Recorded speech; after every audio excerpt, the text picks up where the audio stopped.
ഈശോ മിശിഹായിൽ ഏറ്റവും സ്നേഹം നിറഞ്ഞ മാതാപിതാക്കന്മാരെ, സഹോദരങ്ങളെ, വാത്സല്യമുള്ള കുഞ്ഞുങ്ങളെ, യോഹന്നാൻ്റെ സുവിശേഷം 4-ാം അധ്യായം 1 മുതലുള്ള വാക്യങ്ങളിലൂടെ മിശിഹായിൽ നിറഞ്ഞ് പുതുജന്മം പ്രാപിക്കുവാനായിട്ട് സഭ നമ്മളെ വിളിക്കുകയാണ്. ധനഹാകാലം നമ്മൾ കർത്താവിൻ്റെ സ്വയം വെളിപ്പെടുത്തലിൻ്റെ ഓർമ്മകൾ ആചരിക്കുന്ന നാളുകളാണ്. ഈ ധനഹായിലെ ഈ ഞായറാഴ്ച സമരിയാക്കാരി സ്ത്രീയുമായിട്ടുള്ള സംഭാഷണത്തിലൂടെ ഈശോ തന്നെ വെളിപ്പെടുത്തി തരികയാണ്. ഇതിൻ്റെ പശ്ചാത്തലം ഈശോയുടെ ഗലീലിയായിലേക്കുള്ള യാത്രയാണ്. അവന് സമരിയായിലൂടെയാണ് കടന്നു പോകേണ്ടത്. യഹൂദനും സമരിയാക്കാരും തമ്മിൽ ബദ്ധ ശത്രുക്കളാണ്. അങ്ങനെയുള്ള ഒരു സാഹചര്യത്തിലാണ് ഈശോ യാക്കോബിൻ്റെ കിണറ്റിൻ്റെ കരയിലെത്തുന്നത്. അവൻ ക്ഷീണിതനാണ്. ഉച്ചനേരത്തൊരു സ്ത്രീ അവിടെ വെള്ളം കോരാൻ വരികയാണ്. അത് സ്വാഭാവികമായൊരു കാര്യമല്ല.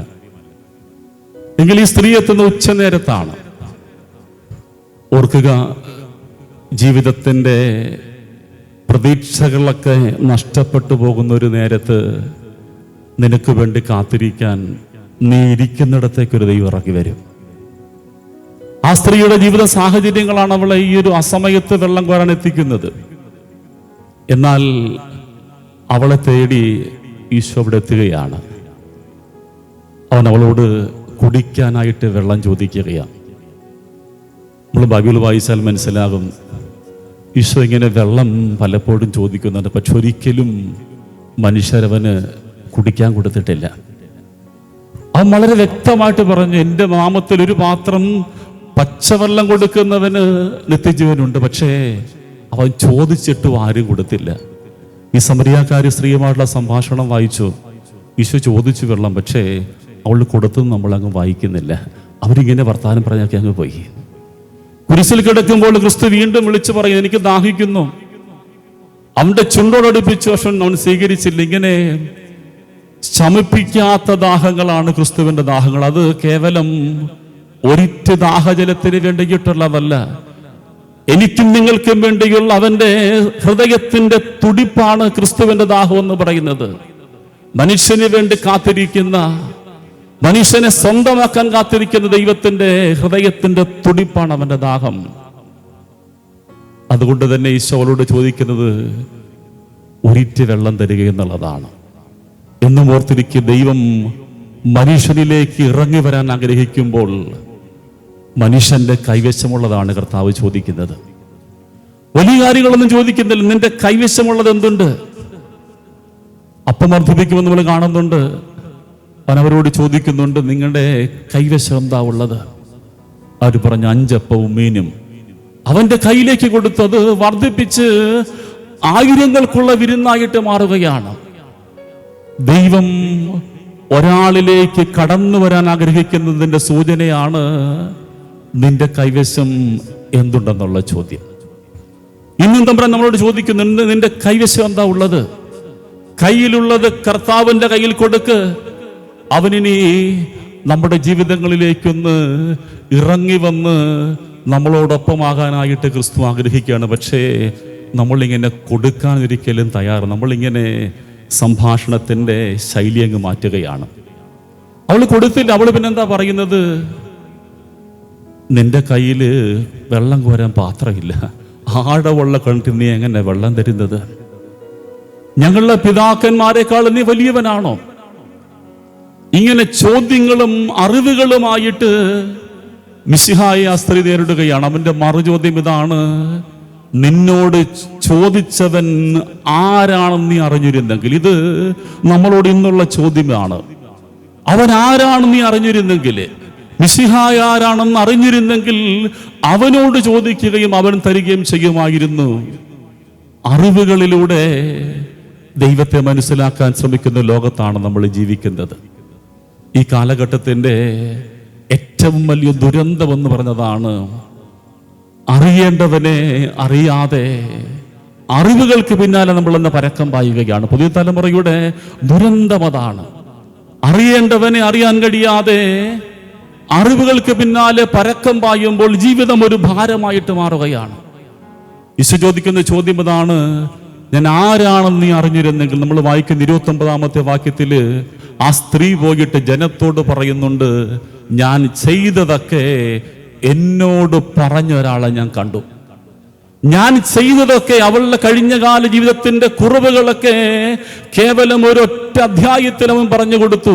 നിന്റെ ഭർത്താവിനെ കൂട്ടിക്കൊണ്ട് വരിക എന്ന് പറഞ്ഞുകൊണ്ട് അവൾ ജീവിതത്തിന്റെ ഇന്നലകളിലേക്ക് ക്രിസ്തു കടന്നുപോയി. അതുകൊണ്ടാണ് അവൾ സാക്ഷ്യം പറയുന്നത്, എൻ്റെ കുറവുകളൊക്കെ ഞാൻ ആരാണെന്ന് എന്നോട് പറഞ്ഞ ഒരാളെ ഞാൻ കണ്ടു. അവൻ മിശിഹായ ആയിരിക്കുമോ? മിശിഹായെ തിരിച്ചറിയുന്ന ഒരാളിൻ്റെ അറിവിതാണ് ഞാൻ ആരാണെന്ന്.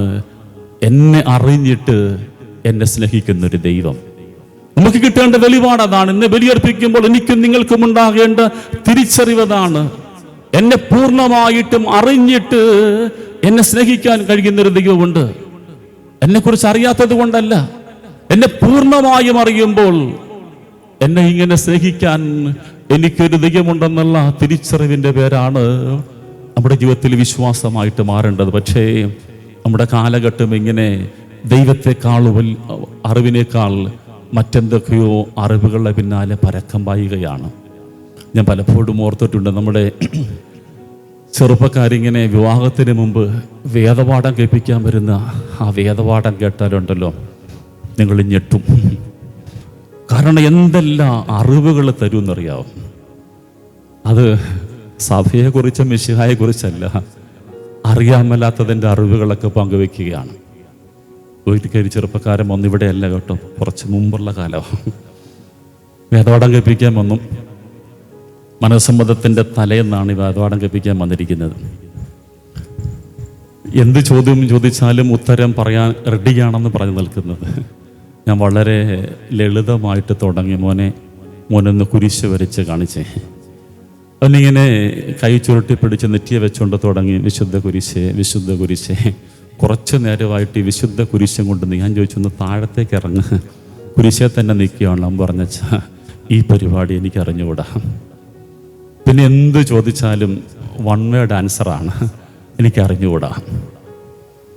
പിറ്റേന്ന് രാവിലെ മനസ്സമ്മതം നടത്താൻ പോകുന്ന ചെറുപ്പക്കാരനോട് വിവാഹത്തെക്കുറിച്ച് എന്തെങ്കിലും പറഞ്ഞു കൊടുത്ത് വിട്ടില്ലെങ്കിൽ ഒരു കാലത്ത് കർത്താവിനെ കാണാൻ ചെല്ലുമ്പോൾ എന്നോട് കണക്ക് ചോദിക്കും.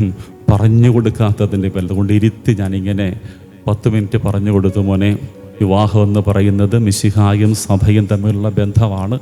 മിശിഹ സഭയെ സ്നേഹിച്ചതുപോലെ ഭാര്യ ഭർത്താവിനെ സ്നേഹിക്കണം, പരസ്പരം സ്നേഹിക്കണം.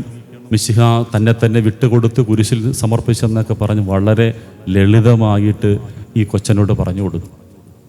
ഞാനിങ്ങനെ കുറി എഴുതിക്കൊണ്ടിരിക്കുക. അതിനിടയിൽ വെറുതെ ഞാൻ ചോദിച്ചു, മോനെ, മിശിഹ ആരെയോ സ്നേഹിച്ചതാണല്ലോ വിവാഹ ജീവിതത്തിൻ്റെ മാതൃകയായിട്ട് പറയുന്നത്. ഈശോ ആരെ സ്നേഹിച്ച വിവാഹ ജീവിതത്തിൻ്റെ മാതൃക? ഒരു സംശയം കൂടാതെ അവൻ പറഞ്ഞു, അച്ഛാ, കർത്താവിശോ മിശിഹ മഗ്ദല മറിയത്തെ സ്നേഹിച്ചതാണ് വിവാഹ ജീവിതത്തിൻ്റെ മാതൃക. അവൻ ഉറപ്പാ, കർത്താവിശോ മിശിഹ മഗ്ദല മറിയത്തെ സ്നേഹിച്ചതാണ് വിവാഹത്തിൻ്റെ മാതൃക. 5 മിനിറ്റ് ഞാനിരുന്ന് പറഞ്ഞു കൊടുത്തതാണ് ഈ കുരിശിൻ്റെ സ്നേഹത്തെക്കുറിച്ചൊക്കെ. അറിവുകളില്ലാതെ അഭിനിവേശങ്ങളിലേക്ക് പായുന്നൊരു തലമുറയിൽ ജീവിക്കുമ്പോൾ മിശിഹ നമ്മളെക്കുറിച്ചും ഇന്ന് സങ്കടപ്പെടുന്നുണ്ട്. ഞാൻ ആരാണെന്ന് നീ അറിഞ്ഞിരുന്നെങ്കിൽ. നമുക്ക് ഈ പരിശുദ്ധ കുർബാന അർപ്പിക്കുമ്പോൾ ഒന്ന് പ്രാർത്ഥിക്കാം. പുരോഹിതൻ അപ്പമെടുത്തിട്ട് പ്രാർത്ഥിക്കും, നിങ്ങൾക്ക് വേണ്ടി മുറിക്കപ്പെടുന്നത്, നിങ്ങൾക്കായിട്ട് ചിന്തപ്പെടുന്നത്, അവിടെ എനിക്ക് വേണ്ടി മുറിയാൻ, എന്നെ അറിഞ്ഞിട്ട് എനിക്ക് വേണ്ടിയിട്ട് പങ്കുവെച്ച് തരാൻ ഒരു മിശിഹായുണ്ടെന്നുള്ള ഓർമ്മയിലെത്താൻ നമുക്ക് പരിശുദ്ധ കുർബാനയിൽ പ്രാർത്ഥിക്കാം. ദൈവം നമ്മെ ധാരാളമായി അനുഗ്രഹിക്കട്ടെ. ആമേൻ.